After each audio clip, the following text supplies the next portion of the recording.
지금까지는 글루텐에 대해 말씀드렸습니다. 이번에는 우유 단백질인 카제인에 대해 알아보겠습니다. 우유, 아이스크림, 치즈, 요구르트, 버터, 케이크 등 우유는 정말 많은 음식이 들어있죠. 여러분 유당불내증 아시죠? 이건 카제인과는 관계없지만 한국인 약 75%가 유당불내증이 있기 때문에 이것부터 설명하겠습니다. 우유에 들어있는 유당은 장에 있는 유당 분해 효소의 작용으로 포도당과 갈락토스로 분해되어 흡수됩니다. 하지만 한국인의 75%는 유당 분해 효소가 없습니다. 이렇게 되면 유당은 장 세균에 의해 발효되는데 이 과정에서 가스와 산이 발생하고 장에 염증을 유발합니다. 반복적인 염증이 발생하면 장 보호막이 광범위하게 손상될 수 있습니다. 유당불내증의 증상으로는 설사, 복통, 가스천 등 소화기 증상을 주로 보이지만 호흡곤란, 피부 발진, 두통, 어지러움, 무력감 등 장과 무관한 증상으로도 나타날 수 있습니다. 즉, 장 증상 없이 두통만을 호소하는 분들도 꽤 있기 때문에 장 증상이 없다고 해서 본인이 유당불내증이 없을 것이라고 생각하면 안됩니다. 유당불내증만으로도 우유를 먹지 말아야 할 충분한 이유가 됩니다. 우유는 아기들 빨리 크라고 마시는 겁니다. 저 떼고 나서도 우유를 마시는 포유류는 오직 인간만이 유일합니다. 더욱이 성인들은 우유를 마셔야 할 이유가 전혀 없습니다. 물론 우유는 송아지에게는 완벽한 음식이지만 우리는 송아지가 아니지 않습니까? 사실 과학적인 근거를 더 제시할 필요도 없습니다. 저는 이게 왜 논란거리가 되는지 도무지 이해할 수 없습니다. 이제 카제인에 대해 말씀드리겠습니다. 카제인이 분해되면서 BCM7이라는 소화가 덜 된 특이한 단백질이 만들어지는데요. 정상 장 내벽은 단백질이 아미노산 1개 단위로 분해되어야 흡수할 수 있습니다. 그런데 이 BCM7은 아미노산 7개가 붙어있죠. 이렇게 큰 분자는 장 세포를 통해 흡수될 수 없습니다.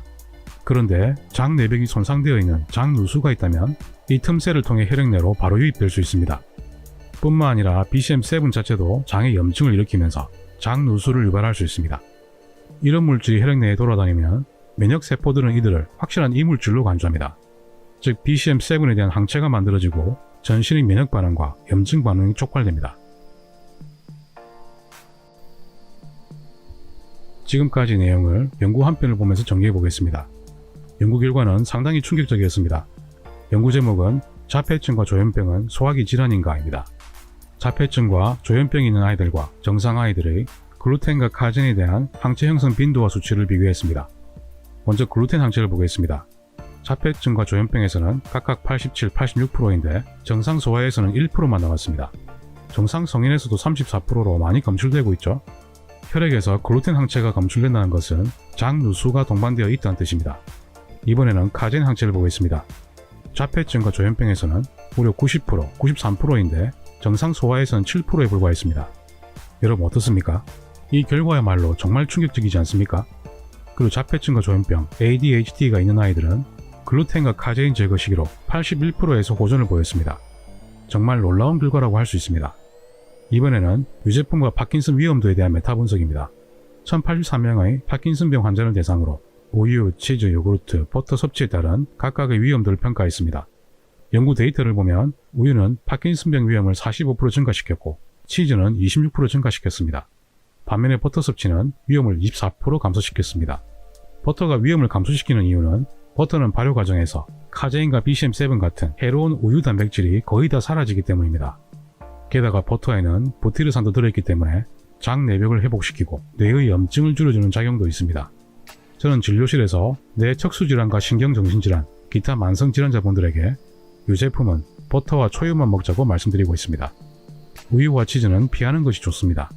물론 건강한 사람은 치즈까지 피할 필요는 없지만 아픈 분들은 피하셔야 합니다. 무가당 플레인이나 무가당 그릭 요거트는 중립으로 판단되고 해도 없고 덕도 없다고 생각합니다. 저는 불필요하다고 생각하지만 우유를 꼭 마시고 싶은 분들은 양, 염소, 물소 우유는 가능합니다. 저는 당연히 안 마십니다. 무가당 코코넛 밀크는 안심하고 마실 수 있습니다. 버터는 몸에 좋은 음식입니다. 버터 중에서도 기버터, 프랑스, 이탈리아 버터는 상급의 제품입니다. 버팔로 버터, 산양유 버터도 좋은 버터입니다. 음식을 조리할 때도 액체 기름 대신 버터를 사용하시면 건강에 훨씬 좋습니다. 질병이 없는 건강한 사람은 우유만 피하면 됩니다. 특별한 알러지가 없다면 치즈, 플레인 요구르트, 버터 모두 섭취 가능합니다. 아픈 분들 중에 치즈나 요구르트 크림을 꼭 드시고 싶은 분들은 잠시 화면을 정지하시고 위의 내용을 읽어보시길 바랍니다. 그러면 닥터3는 다음에도 더 나은 영상으로 찾아뵙겠습니다. 제 영상이 마음에 드셨다면 좋아요, 구독 꼭 눌러주십시오. 닥터3는 여러분의 건강을 응원합니다.